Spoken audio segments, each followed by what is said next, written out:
इस कार्यक्रम के पुण्यार्जक हैं श्री रमेश सरावगी, श्रीमती किरण सरावगी, श्रीमती जयश्री सरावगी, श्री अनिल सरावगी, श्री ऋषभ कुमार सरावगी, श्रीमती ऋषा सरावगी, श्री मयंक सरावगी, श्रीमती शैली सरावगी, श्री उमंग सरावगी, कुमारी पल्लवी सरावगी एवं शुभम सरावगी।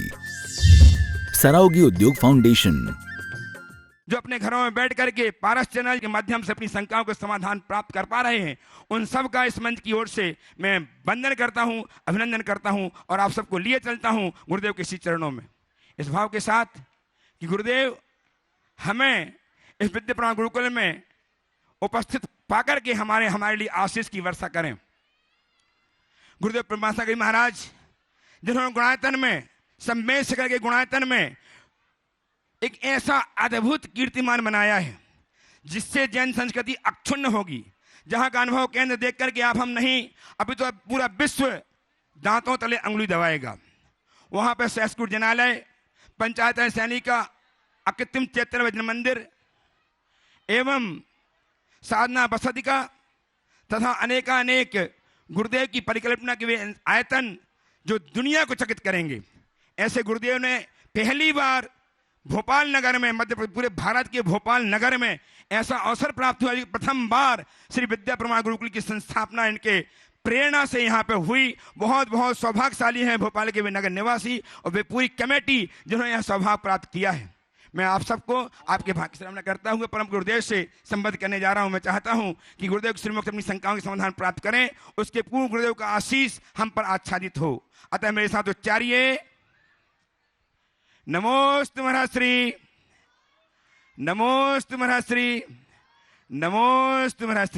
मैं परम पूज्य गुरुदेव संधान सागर के पास भी आपको ले चलता हूं, जिनके श्रीमुख से हमारे नाम उच्चारित होंगे और हम गुरुदेव के श्रीमुख सुन पाएंगे अपनी शंकाओं के समाधान। अतः नमोस्तु महाराज, नमोस्तु नमोस्तु नमोस्तु। बोले परम पूज्य परमात्मा सागर जी महाराज की, परम पूज्य संधान सागर जी महाराज की।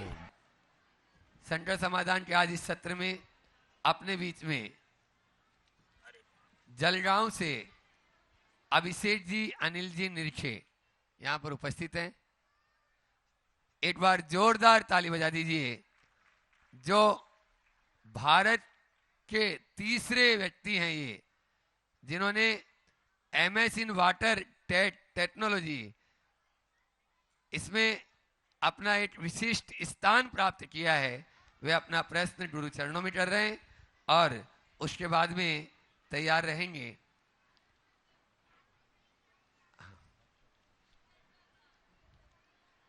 आप अपना प्रश्न करें। नमोस्तु गुरुवर, नमोस्तु नमोस्तु। गुरुवर, आपसे हमारी बात हुई थी आरओ पानी पीने के लिए यूज़ कर सकते हैं कि नहीं, उसके बारे में। WHO गाइडलाइंस कहता है कि 500 TDS के नीचे का पानी पीने योग्य है और आरओ से हम उसको 50 से भी नीचे ले आते हैं, जो पीने के लिए एकदम अयोग्य है। और WHO गाइडलाइंस का एक 12वां चैप्टर होता है हेल्थ रिस्क फ्रॉम डिसैलिनेटेड वाटर्स। तो इसका इफेक्ट सिर्फ अपने तक ही सीमित नहीं रहता, तो अगले बहुत सारे जनरेशन्स तक भी आगे जाता है। तो यही मेरा मतलब जब तक सीखा है वही है। आप गुरुवर बताएं इसके बारे में। देखिए, आपने बहुत ही महत्वपूर्ण विषय पर ध्यान आकर्षित किया है। मैंने अनेक बार इस मंच से इस बात का उल्लेख किया। पिछले कुछ वर्षों पूर्व इस विषय में एक वीडियो भी जारी हुई, जिसमें बताया गया कि आरओ का पानी कितना घातक है। ये कैंसर का भी कारण है। दुर्भाग्य है कि मार्केटिंग के इस दौर में घर घर में आरओ लग गया। आरओ से जल के अंदर रहने वाले जितने भी हमारे उपयोगी तत्व हैं वो नष्ट हो जाते हैं। शरीर में पूरी तरह से मिनरल्स का अभाव हो जाता है, जो किसी भी अर्थ में हितकर नहीं है। 500 TDS तक का पानी पीना चाहिए, कम से कम 200-250 तक तो हो। 50 है तो आपको कमज़ोर बनाएगा। ये आपके लिए अनेक बीमारियों का कारण बनता है। हड्डी की बीमारी और अन्य अन्य इस तरह की बीमारियां इसके कारण हो जाती है। इसलिए इनसे हमें बचना चाहिए, एक जागरूकता लानी चाहिए। साहब, चूँकि पानी सबको आज के समय में हजम नहीं होता, तो मेरा उन सबसे कहना है कि बरसात के जल को रखें, वो अमृत है। वर्षा जल से श्रेष्ठ कोई जल नहीं। और उसमें एक चूना का पत्थर डाल दीजिए, वो आपके सारे मिनरल्स की पूर्ति कर देगा। लेकिन आरओ तो धर्म की दृष्टि से भी ठीक नहीं है और स्वास्थ्य की दृष्टि से भी ठीक नहीं है। इसलिए मैं तो सभी से कहूँगा अपने घर के आरओ को एक तरफ कीजिए, अपने घर के बोरिंग या अन्य साधनों के पानी का टेस्ट कराइए। अगर 300-400 TDS तक है तो कोई दिक्कत नहीं है। 500 को सब नहीं पचा पाते, थोड़ी भारी होता है, पर 250-200 में तो कोई दिक्कत नहीं है, आप उसको पीजिए। अन्यथा बरसात के जल का संग्रहण कीजिए, वही जल अमृत है, वही आपके लिए उपयोगी है। आप लोग जो ये प्रयास कर रहे हैं इसका खूब प्रचार प्रसार करना चाहिए। कैंसर जैसी जानलेवा बीमारी का ये सबल कारण है, इसलिए हमको इनसे बचना चाहिए और समाज में इस दिशा में जागरूकता लानी चाहिए।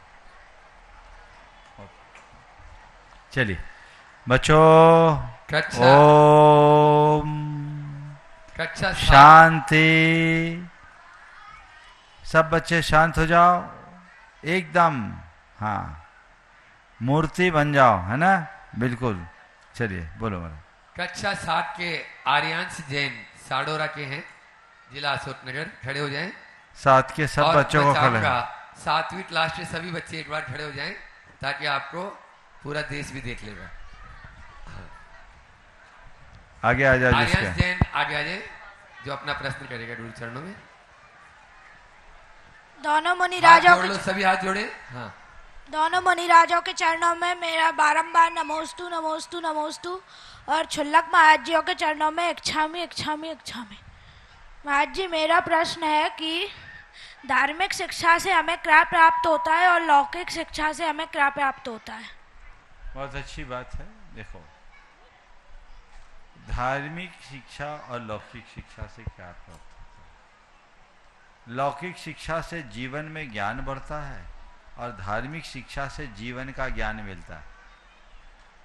क्या बोल रहा हूं? लौकिक शिक्षा से जीवन में ज्ञान मिलता है और धार्मिक शिक्षा से जीवन का ज्ञान होता है। समझ गए? तो जीवन में ज्ञान की जितनी जरूरत है उससे कहीं जीवन का ज्ञान भी जरूरी है। समझ गए? इसलिए जीवन में ज्ञान हो और जीवन का ज्ञान हो, दोनों चीजें साथ चलनी चाहिए। समझ गए? अपने संस्कारों को उज्जवल बनाए रखने के लिए, अपने चरित्र को निर्मल बनाए रखने के लिए, अपने जीवन को ऊंचा उठाने के लिए हमें धार्मिक शिक्षा भी जरूरी है। इसी क्लास में महाराज आराध्य जैन भोपाल से हैं, वे अपना प्रश्न करें। ये भी विद्या श्री विद्या प्रमाण गुरुकुलम के 7वीं क्लास के छात्र। 7वीं वाले सब इकट्ठे हो जाओ। हाँ चलो ठीक है। करें आराध्य जी। नमोस्तु महाराज श्री।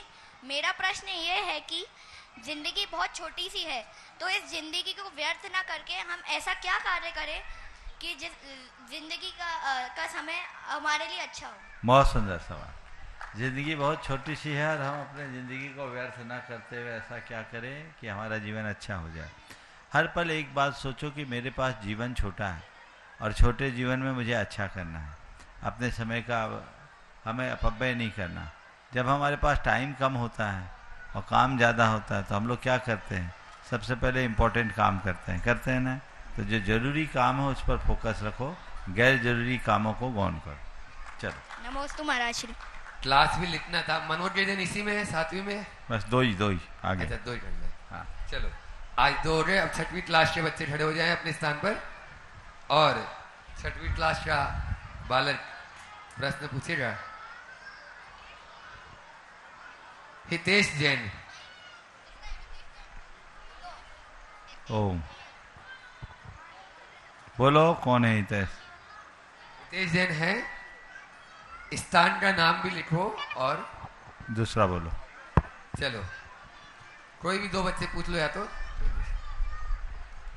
बोलो अपना नाम बोल दो बेटा। हाँ पूछो। नमोस्तु महाराज श्री। नाम बोलो। मेरा नाम अनिश जैन है, मैं गौजामा से हूँ। महाराज जी मेरी शंका है कि महाराज जी में 108, माता जी में 105 और भगवान में 1008 क्यों लगाया जाता है? देखो, ये प्राचीन काल में श्री लिखने की परंपरा थी। किस व्यक्ति के आगे कितनी बार श्री लिखें, समझ गए? श्री एक प्रकार के सम्मान का सूचक था और हमारे देश में हर किसी के साथ श्री लगाया जाता था। ध्यान से सुनो, एक बहुत पुराना दोहा मुझे एक विद्वान ने सुनाया था। देखिए, छोटे छोटे बच्चों को शांत कीजिए, शोर बहुत हो रहा, उनके माँ बाप से कहना है अपने बच्चों को नियंत्रित कीजिए। थोड़ा वॉलंटियर भी देख लीजिए। उसमें लिखा, श्री लिखिए श्री गुरुन को, सट मुनि रिपु को पुनिचार, दोय पुत्र और मित्र को, पंच भृत्य और नाथ। कि गुरु को अगर सी लिखना है, लौकिक गुरु को, तो 6 बार लिख, शत्रु को लिखना है तो 4 बार, मित्र और नौकर को लिखना है तो 2 बार, और पंच पुत्र और नार अपने बेटे और पत्नी के लिए लिखना है तो 5 बार। ये परंपरा थी, हमें पंडित जगन मोहन लाल सिद्धांत शास्त्री ने सुनाया था।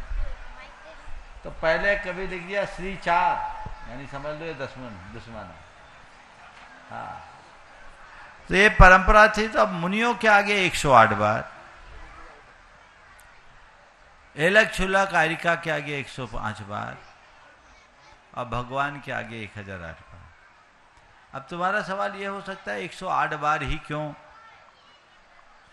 तो मुनियों के ये शोर क्यों हो रहा है?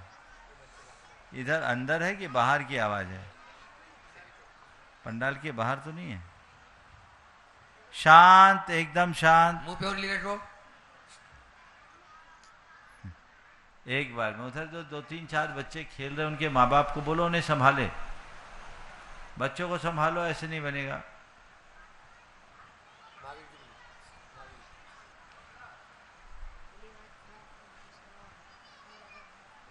एकदम शांति से, है ना। तो मैं कह रहा था, मुनि महाराज के आगे 108 इसलिए लगते हैं क्योंकि वे 108 प्रकार के पापों को त्यागते हैं। समझ गए? उनके 108 गुण होते हैं, इसलिए मुनि महाराज के आगे 108 लगाते हैं। क्षुल्लक केलक के 105 गुण होते हैं, इसलिए 105 लगाते हैं।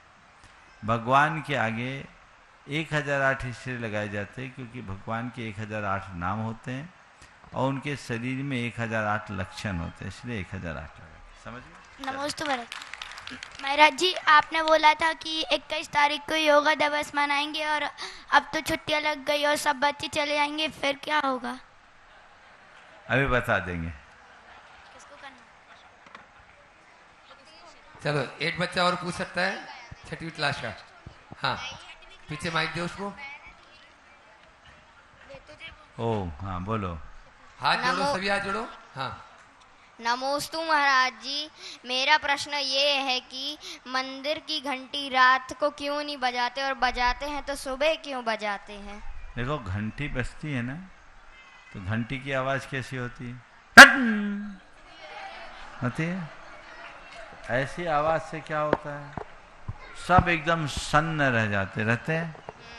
तो अगर रात में घंटी बजाते हैं तो जो पक्षीगण है ना, जो अपने अपने घोंसलों में सोते रहते हैं, उनको डिस्टरबेंस रहती है।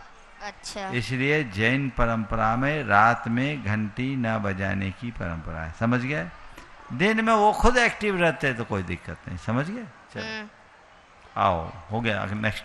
हाँ, सभी बच्चे बैठ जाएं। अब 11th क्लास 11वीं क्लास के हर सीजन बराइटा से अपने बीच में वे अपना प्रश्न करें।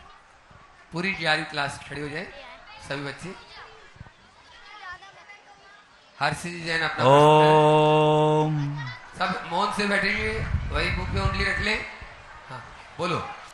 मुनिद्वय के चरणों में मेरी ओर से और मेरे परिवार, मेरे गांव और मेरे गुरुकुल परिवार की ओर से नमोस्तु नमोस्तु नमोस्तु। और छुल्लक महाराज के चरणों में इच्छामी इच्छामी इच्छामी। महाराज श्री, मेरी शंका यह है कि मैंने इष्टोपदेश ग्रंथ के स्वाध्याय के दौरान एक बात सुनी थी कि आत्मा ही आत्मा का गुरु है।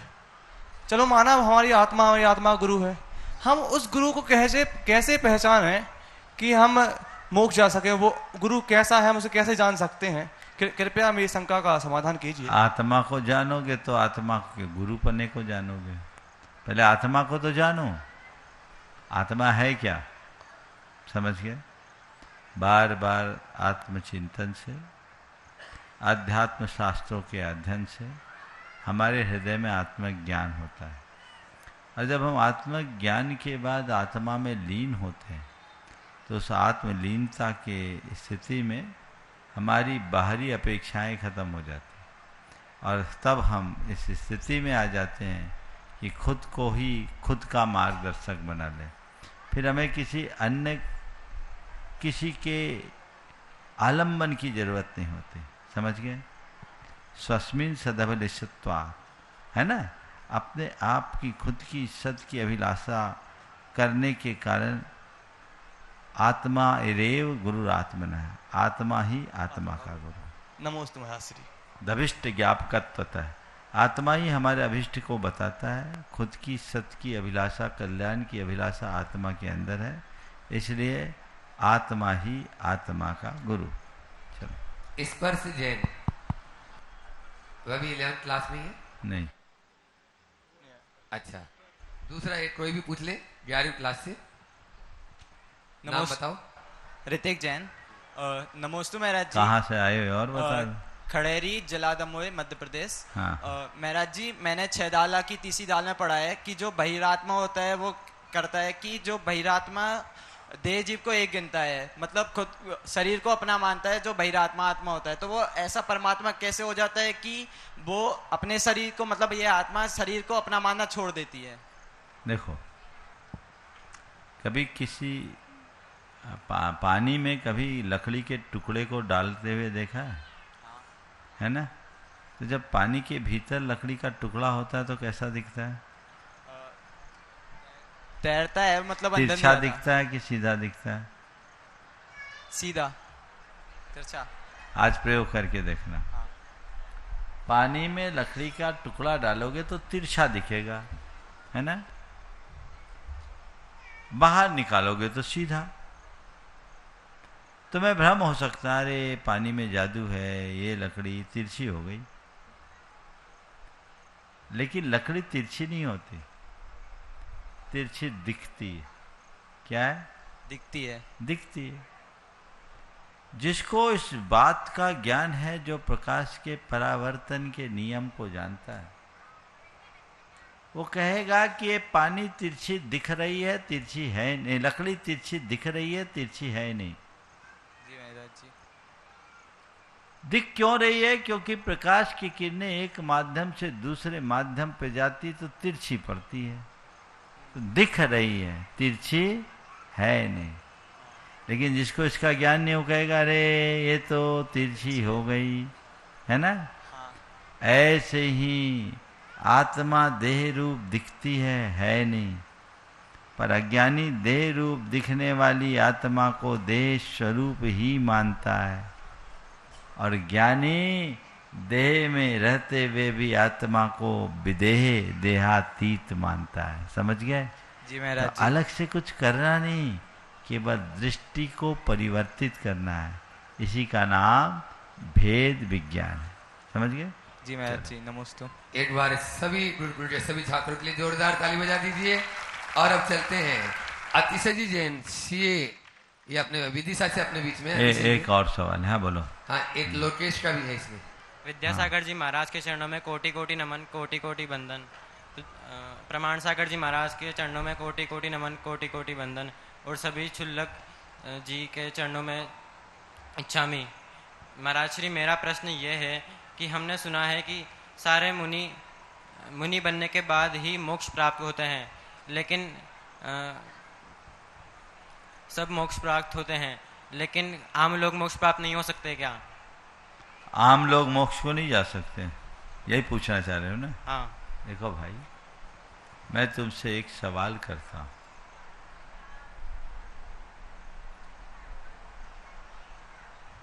आम का छिलका हटाए बिना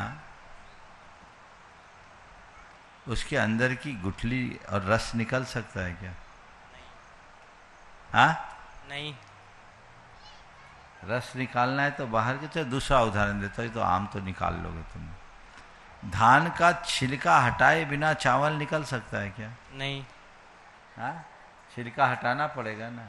ऐसी कोई टेक्नोलॉजी तो नहीं आई कि छिलका रहे और चावल आ जाए, नहीं ना। जब तक हम बाहर का त्याग नहीं करते तब तक अंदर की पवित्रता नहीं आती। ये कोई जरूरी नहीं कि बाहर का त्याग करने से भीतर की पवित्रता आए, पर बाहर के त्याग के अभाव में भीतर की पवित्रता नहीं आती। समझ गए? मुनि बनने मात्र से मोक्ष नहीं मिलता, सब मुनि को मोक्ष नहीं मिलता, पर मुनि बने बिना मोक्ष नहीं मिलता। समझ गए? नमस्ते गुरु। बस अब हो गया। किससे जैन है यहाँ पर? अब बाद में, अब बाद में थोड़ा समय बचेगा तो और रुको, बैठ जाओ एक बार। हाँ हाँ, अतिशय जी अपना प्रश्न करें। दो मुनि राजों के चरणों में नमोस्तु नमोस्तु नमोस्तु, चुलक जी के चरणों में इच्छामि। महाराज जी, मेरा प्रश्न है कि आचार्य श्री कहते हैं प्रगति का पहला नियम है खुद की ओर देखना। जब हम दूसरों की ओर देखते हैं तो हमारे जीवन में वो सब चीजें घटित होती हैं जो कि नहीं होनी चाहिए। अतः मेरा प्रश्न है कि खुद की ओर कैसे देखें और खुद को कैसे पहचानें। देखिए, खुद की ओर देखने के लिए दो काम करना। अपना लक्ष्य बनाओ और अपना ही टारगेट बनाओ। खुद को खुद का टारगेट बनाओ, दूसरों को नहीं। जब हम अपना लक्ष्य बनाकर आगे बढ़ेंगे तो दूसरा गौण हो जाएगा, हम आगे बढ़ते जाएंगे। जब हम दूसरे को टारगेट करेंगे, वो वहाँ तक पहुँचा तो हम कहीं नहीं पहुँच पाएंगे। मुझे कहाँ जाना है, मुझे ये देखना है, अगला कहाँ पहुँचा उससे मुझे कोई प्रयोजन नहीं। ठीक है? नमोस्तु महाराज। अपने बीच में आज श्री प्रशांत जी जैन जो पत्रकार हैं यूएनआई के, उपस्थित हैं यहाँ पर। एक बार जोरदार तालियों से उनका स्वागत अभिनंदन करें। सारे पत्रकार और भी पूरे पत्रकार यहाँ पर बंधु आज आए हैं। और आनंद जी जो जी न्यूज अनन्य गुरु भक्त हैं, उनके साथ में और भी कोई आए हों या आने? हाँ ठीक है, तो फिर रुक जाओ। सुनील जी शास्त्री छिंदवाड़ा, वे अपना प्रश्न करें।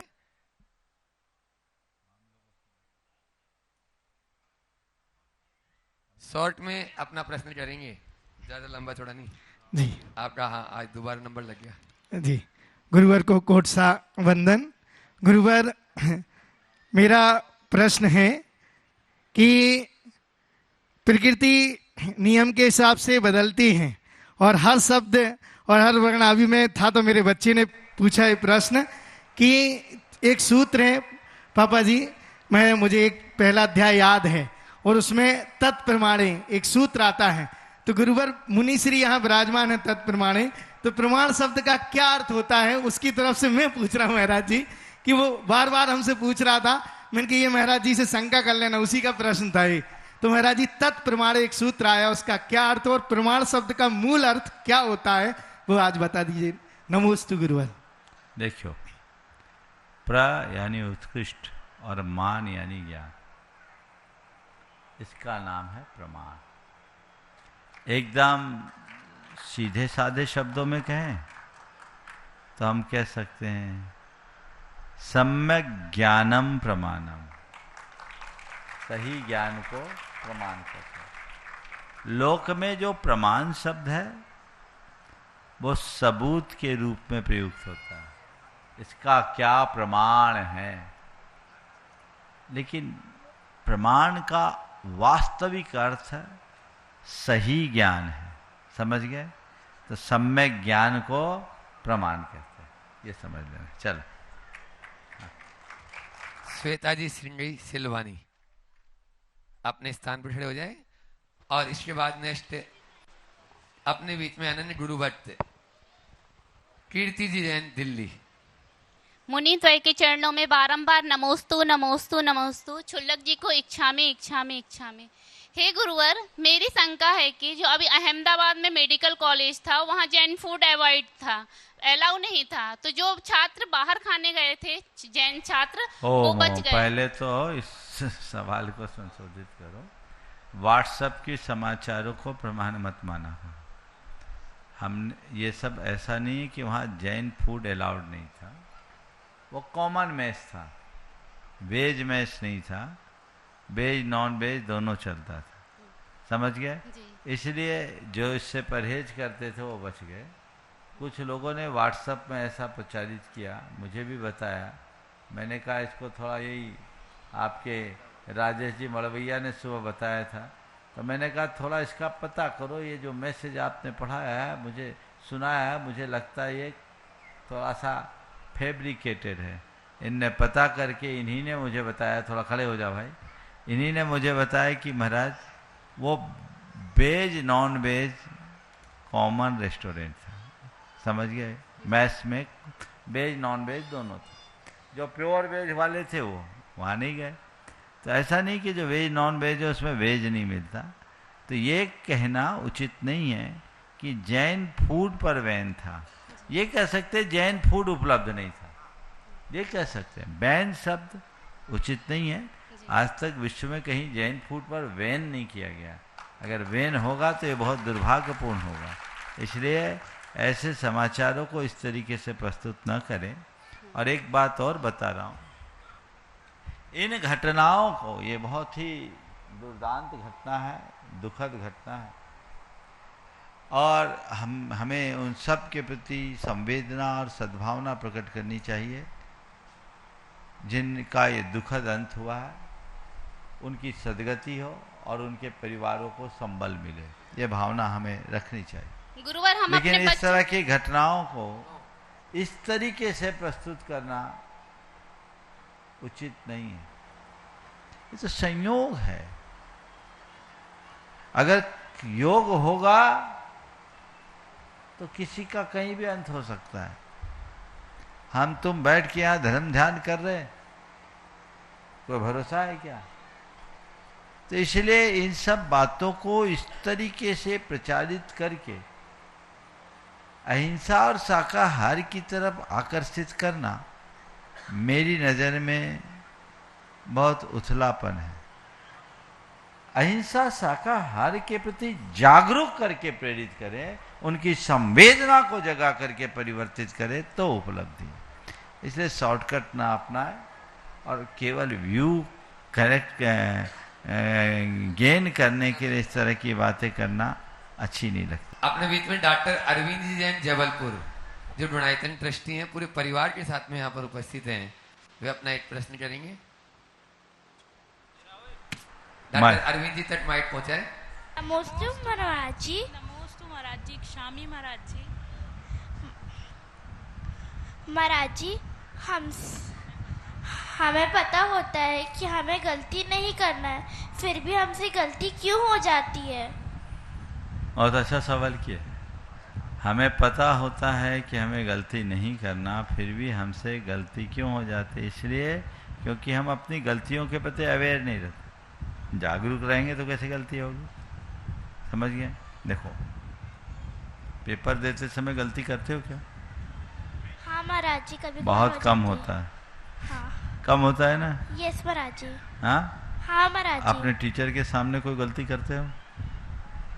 नहीं महाराज जी। क्यों नहीं करते? डर रहता है। डर रहता है ना, वहाँ अवेयर हो जाते हैं। भगवान के सामने कभी गलती करते हो? नहीं महाराज जी। क्यों? क्योंकि डर रहता है। तो बस जहाँ डर होता है वहाँ अवेयरनेस आ जाती है। अवेयरनेस आएगी तो गलती नहीं होगी, और अवेयरनेस नहीं है तो गलती होते रहेगी। इसलिए गलती के प्रति अवेयर रहने का प्रयास करो। Thank you. नमस्ते महाराज। अब मैं एक ऐसे बालक को बुला रहा हूं जो विद्या प्रमाण गुरुकुलम में ही जिसका चयन हुआ, और पूरे भारतवर्ष में 2024 बैच में फिजिक्स में जी मेंस में जो पूरे भारत में प्रथम आया, ऐसा बालक संस्कार जैन, खड़गपुर, पश्चिम बंगाल। वह अपना प्रश्न गुरु चरणों में करे। एक बार आप लोग जोरदार ताली बजा दीजिए उसके लिए। और उसके बाद तैयार रहेंगे जबलपुर से अपने बीच में मुक्ता जैन, राहुल जैन।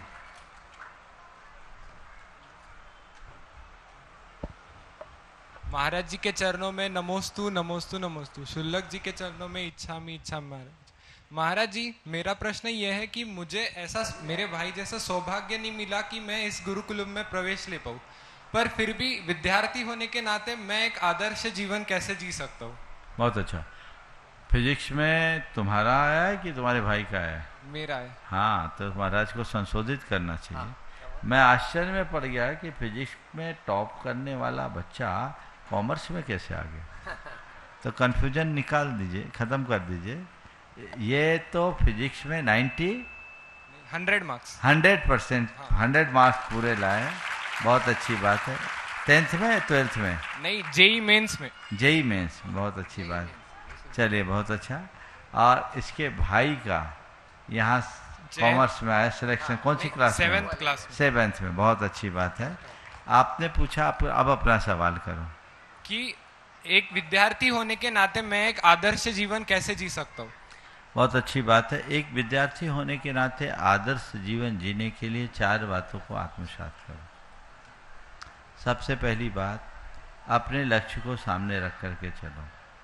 विद्यार्थी का पहला लक्ष्य क्या है? पढ़ाई, और पढ़ाई करके एक अच्छे व्यक्ति को बनने के रूप में अपना देना। दूसरी बात, अपनी मर्यादाओं का ध्यान रखो। मुझे अपने जीवन में किसी भी स्थिति में अपनी मर्यादा का हनन नहीं करना।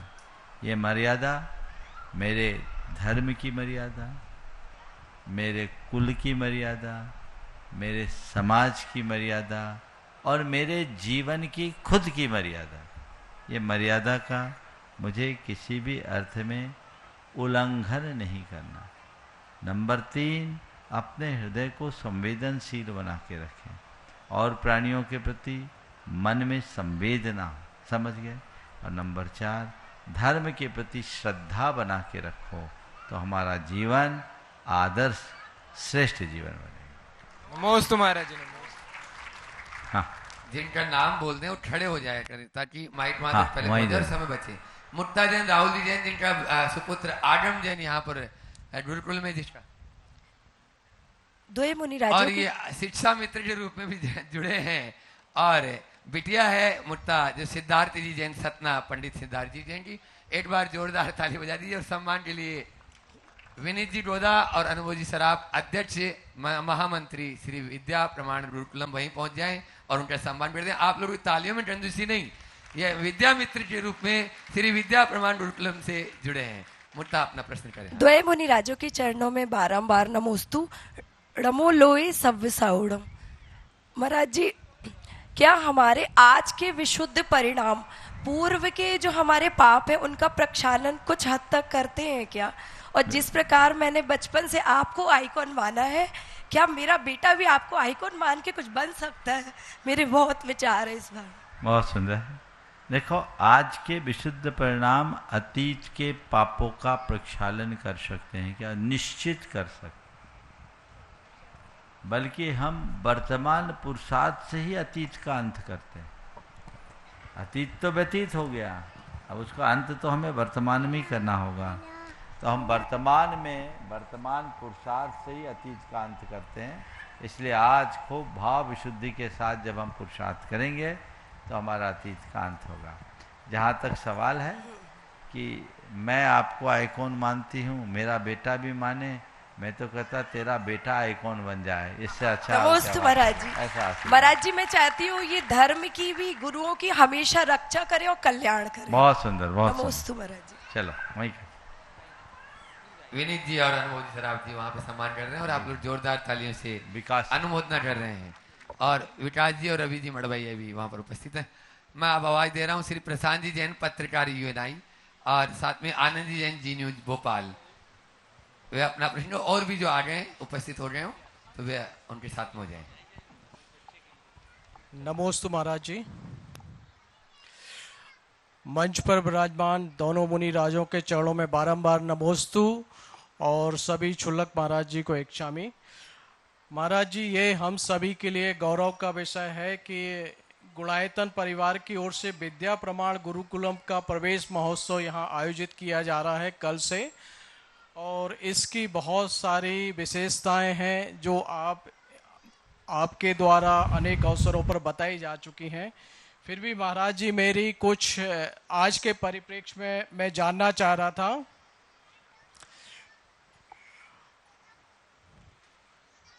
महाराज जी, मैं जानना चाह रहा था ये गुरुकुल की क्या अवधारणा है और भारतीय संस्कृति में गुरुकुल कितने पुराने रहे हैं? अब थोड़ा फिर से बोलो, हम व्यस्त थे। हाँ जी, नमोस्तु महाराज जी। महाराज जी, ये विद्या प्रमाण गुरुकुलम की शुरुआत होने जा रही है, कल से प्रवेश उत्सव की शुरुआत है, ये हम सब के लिए गौरव का विषय है।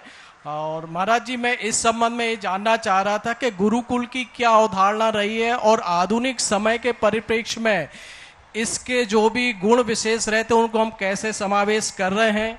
और इसका जो एक और बात महाराज जी कही जाती है कि जो आधुनिक शिक्षा है हम इसको इग्नोर करके आज के पीढ़ी को शिक्षित नहीं कर सकते हैं, तो इन दोनों के परिप्रेक्ष्य में हमारे गुरुकुल में क्या क्या प्रावधान किए गए हैं महाराज जी, और इसमें प्रवेश की प्रक्रिया को लेकर अभी भी बहुत सारे लोगों के मन में जिज्ञासा है, कृपया इन पर प्रकाश डालिएगा महाराज जी। नमोस्तु महाराज। देखिए, गुरुकुल की अवधारणा भारत की बड़ी पुरातन अवधारणा है और मौलिक अवधारणा है। भारत में ज्ञान ग्रहण करने के लिए गुरु को चुना गया है और एक परंपरा थी, जब राजा महाराजा के बेटे हों या सेठ साहूकारों के या साधारण, सबके बच्चे घर से बाहर जाकर गुरुकुल में ही पढ़ते थे। वो विद्या अर्जन के योग्य होते, उन्हें गुरुओं के पास जाकर गुरुओं के आश्रम में अध्ययन करना होता था।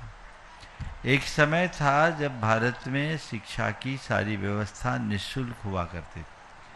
वहाँ किताबें नहीं पढ़ाया जाता था, केवल किताबें नहीं पढ़ाई जाती थी, वहाँ उन्हें जीवन की सीख दी जाती थी और वहाँ से वे पढ़कर नहीं निकलते, पक कर निकलते थे, अनुभव संपन्न होकर निकलते थे और वे कला गुणों में संपन्न होकर आते थे। उसका ये सुपरिणाम था कि भारत में कभी कोई याचक या भिखारी या बेरोजगार नहीं रहता था। अंग्रेजों ने हमारी इस व्यवस्था को खंडित किया और 1856 के बाद जब हमारे गुरुकुल प्रणाली को प्रतिबंधित किया गया और अंग्रेजों के द्वारा मैकाले द्वारा संस्थापित नई शिक्षा नीति हम पर थोप दी गई, तब से धीरे धीरे भारत का पतन होना शुरू हो गया। उसका ही कुपरिणाम है कि आज पढ़े लिखे बेरोजगारों की भरमार है। पटवारी और प्यून जैसे लोगों की अगर कोई नौकरी की जगह निकलती है तो उसमें पीएचडी धारक लोग एप्लीकेंट बन जाते हैं। ये आज युग की विडंबना है। हमारी जो पुरातन परंपरा थी वो अपने आप में अद्भुत थी और उसकी उपयोगिता और प्रासंगिकता को कोई नकार नहीं सकता। वर्तमान संदर्भ में गुरुकुल नष्ट हो गए, गुरुकुलों का नाम भर रह गया, लेकिन हम चाहते उसी अवधारणा को पुनर्जीवित किया जाए। कुछ जगह ऐसे गुरुकुल चल भी रहे हैं जो हमारे पुराने अवधारणा के अनुरूप चल रहे हैं, तो हम गुरुकुलों को पुनर्जीवित करने का उपक्रम करें, प्रयास करें। यहाँ पर जो गुरुकुलम है ये विशुद्धतया गुरुकुलम की प्राचीन अवधारणा के अनुकूल नहीं है, क्योंकि इन बच्चों को जो शिक्षा दी जाएगी वो आधुनिक शिक्षा दी जाएगी सेज इंटरनेशनल स्कूल में, पर इन बच्चों को यहाँ एक परिवेश दिया जाएगा जिससे वे पुरातन और आधुनिक दोनों में तालमेल बना करके जी सकें। हालांकि मेरा मानना है कि अगर आज के समय में गुरुकुल की पुरानी अवधारणा को जागृत किया जाए, पुनर्स्थापित किया जाए और पुरानी शिक्षा पद्धति में टेक्नोलॉजी और भाषा को और जोड़ दिया जाए, तो हमारे बच्चे आज पुरातन शिक्षा से और ज़्यादा अधुनातन बन सकते हैं, इसमें कोई संशय नहीं। उसके लिए प्रयास करना चाहिए, उससे बच्चों में मूल्यपरक शिक्षा और बोध प्रकट होता है। तो उसी अवधारणा के साथ, लेकिन अभी ये शुरुआत है, अभी गुरुकुलम है, बच्चे यहाँ रह कर के पढ़ेंगे, छात्रावास में रहेंगे, इन्हें संस्कार मिलेंगे, भारतीय संस्कारों के साथ इन्हें आगे बढ़ाया जाएगा और ये बच्चे गुणवत्तापूर्ण शिक्षा ग्रहण करके अपने जीवन को आगे बढ़ाएंगे, ऐसा मेरा विश्वास है। जहाँ तक यहाँ के चयन की प्रक्रिया का सवाल है, तो ये बड़ी पारदर्शी व्यवस्था रही। यहाँ एक भी विद्यार्थी को किसी के रिकमेंडेशन पर स्थान नहीं मिला। मैंने इन लोगों से साफ बोल दिया था कि मैं तो किसी को रिकमेंड करूँगा ही नहीं, किसी की रिकमेंडेशन को स्वीकार मत करना। जितने बच्चे आएंगे वे सब अपने मेरिट पर आएंगे। 1462 बच्चों में से 180 का चयन हुआ। उनमें से कुछ रह गए बेचारे जिनके भाग्य खराब थे, उनमें से चुनने के बाद भी रह गए। आज ही एक सज्जन कह रहे थे, बोले अब जो रह गए वो रह गए, अब जो आ गए हैं वो आ गए हैं।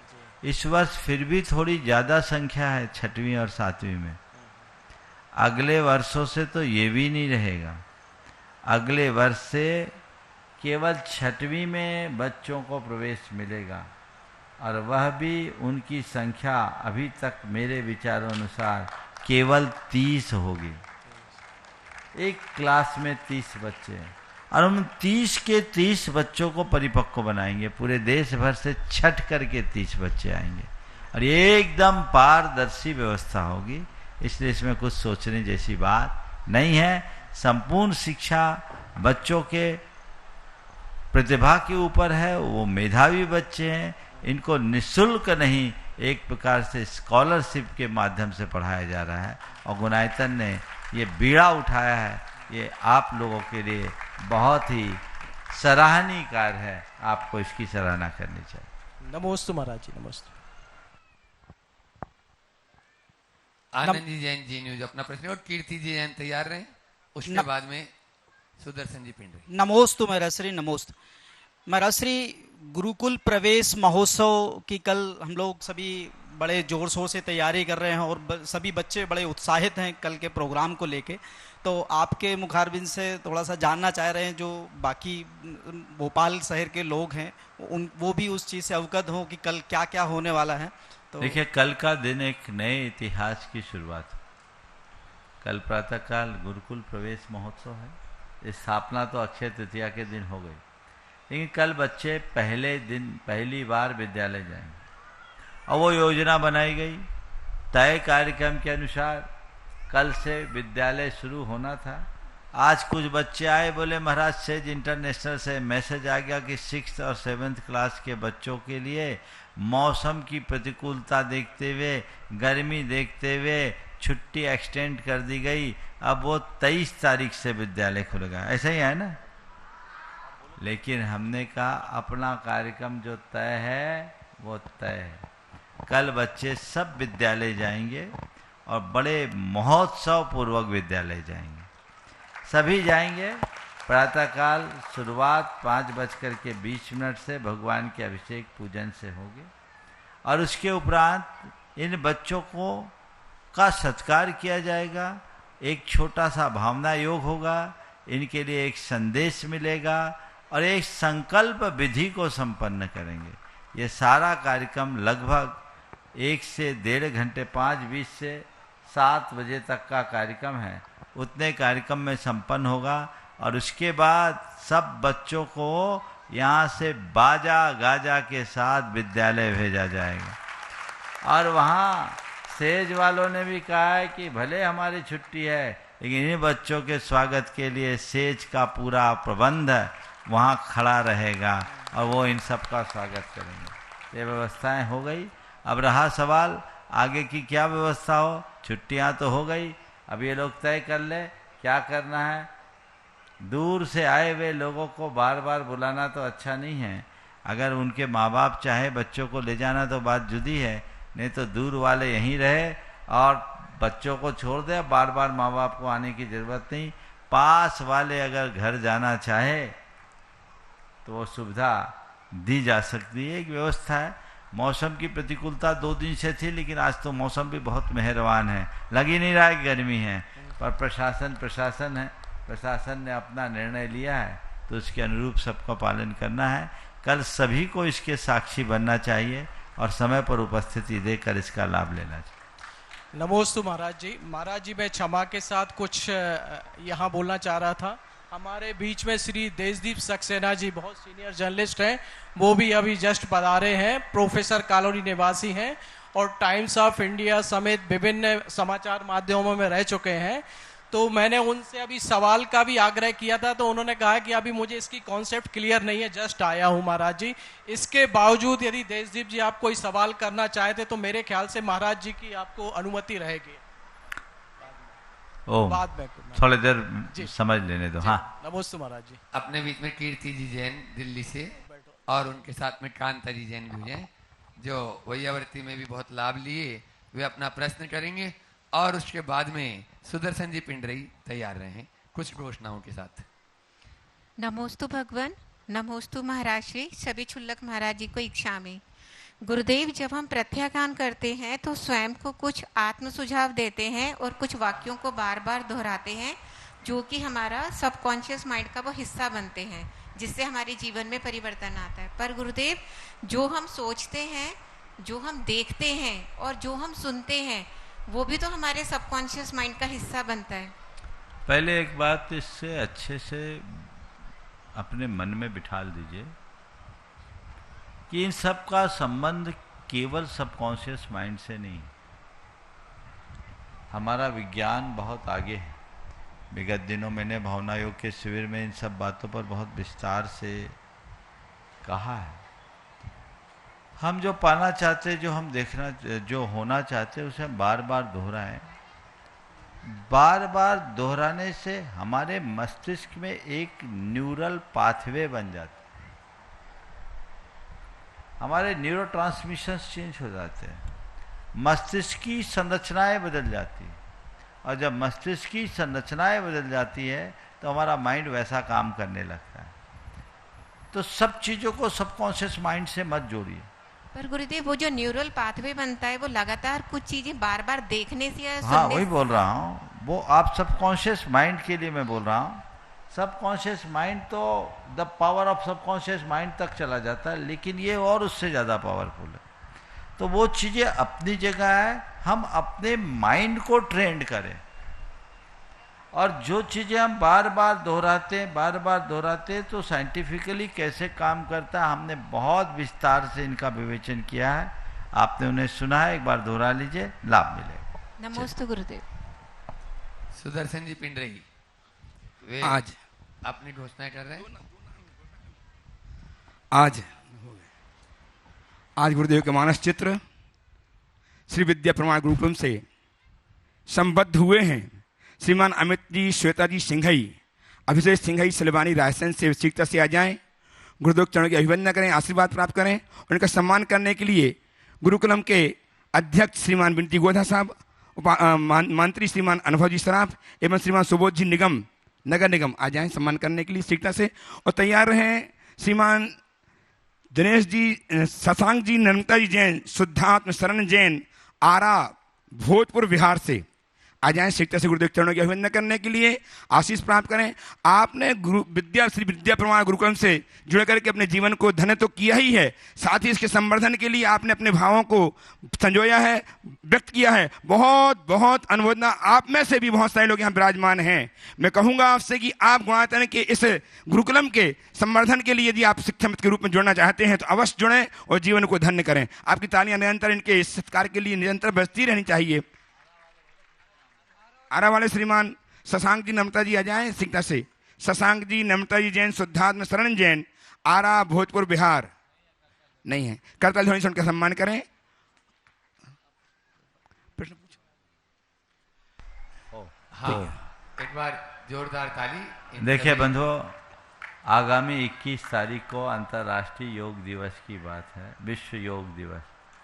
सब लोग चाह रहे थे कि उस योग दिवस को हम कहाँ मनाएं। भाई सुबोध जी की तो बहुत व्यापक तैयारी थी, लेकिन सब बातों को देखकर, क्योंकि मौसम का कोई ठिकाना नहीं, पिछली बरस आप लोगों ने बहुत मेहनत की पर पानी ने पानी फेर दिया, तो इस बार ऐसा तय किया है कि इस बार के विश्व योग दिवस के दिन का योग इसी प्रांगण से संपन्न होगा। भावना योग यहीं से होगा और उसका सीधा प्रसारण होगा, और उसी टाइम पर अमेरिका सहित कई देशों के लोग भी साथ साथ भावना योग करेंगे। उन सब का मानस है, और उसका समय रहेगा ठीक 6:30 से भारतीय समय अनुसार 6:30, ठीक है? 6:30 से हमारा ये कार्यक्रम लगभग 1.5 घंटे तक का चलेगा। 1.5 घंटे में योग करके, सारा प्रयोग करके सब पूरा करेंगे, जिसमें भावना योग भी होगा और भावना योग के संदर्भ में आवश्यक व्याख्यान भी होगा। ये सूचनाएं आप सब तक पहुंचा दें। भोपाल के लोग तो उसमें रहेंगे ही रहेंगे। यहाँ पांडाल है, सारी सुविधा है। बारिश की संभावनाओं को देखते हुए ये निर्णय हमने लिया है। लोग चाह रहे थे शहर में इसको करने का, लेकिन मुझे लगा कि वहाँ बहुत सारी व्यवस्थाएं अपेक्षित होगी और पानी के आगे दिक्कत आ जाए तो दिक्कत है। इसलिए ये कार्यक्रम आज से अब बिना संशय के आप फैला दें और यहाँ पूरा भोपाल उमड़े, सभी लोग आए, जैन अजैन सबको एक साथ जोड़कर सब लोग उस दिन भावना योग संपन्न करेंगे। बच्चे भी जो यहाँ रहेंगे वो भी करेंगे और बड़े भी करेंगे, सब मिलकर करेंगे। अपने बीच में देशदीप सक्सेना जी वरिष्ठ पत्रकार हैं भोपाल के, वे अपना प्रश्न गुरु चरणों में करेंगे। अब वहाँ तक माइक पहुँचे तब तक मैं भी अपनी बात बोलूँ कि पूज्य महाराज श्री जी की जो भावना योग पर 3 पुस्तकें अभी आपके सामने आ चुकी हैं। भावना योग आत्म साक्षात्कार का मार्ग, भावना योग, वहाँ माइक पहुँचाई जल्दी से, भावना योग आत्म रूपांतरण का विज्ञान, भावना योग नकारात्मकता का हल, ये तीनों पुस्तकें आपको यहाँ काउंटर पर उपलब्ध है। मुनि प्रमाणसर.net और प्रामाणिक ऐप पर भी ये उपलब्ध है। आप उन पुस्तकों को अवश्य अपने लें और 1 से अधिक पुस्तकें भी आप उसमें बुक कर सकते हैं, आप मंगा सकते हैं, खुद पढ़े, औरों को पढ़ाएं और इसका लाभ सभी के लिए मिले, इसी भावना के साथ में। हाँ बोलिए। महाराज जी प्रणाम। मेरा एक छोटा सा प्रश्न है, उस 2 हिस्से हैं उसमें, एक प्रश्न में ये जो अभी जो हमने कार्यक्रम शुरू किया है उसमें जैन बालकों के लिए स्कॉलरशिप है, तो मैं ये जानना चाहता हूँ कि क्या अगले वर्ष से क्या बालिकाओं को भी ये सुविधा उपलब्ध होगी? और दूसरी चीज़ ये कि क्या नॉन जैन या अजैन जो कम्युनिटी है, क्या उनको भी आपका आशीर्वाद प्राप्त होगा? अभी प्रारंभिक रूप में केवल जैन बालकों के लिए है, बालिकाओं और अन्यों के लिए आगे विचार किया जाएगा। अभी शुरुआत है, पेड़ लगाए, बढ़ने दीजिए, जैसे जैसे बढ़ेगा सबको छाया मिलेगी। इस प्रकार आज के सत्र को यहीं पर विराम।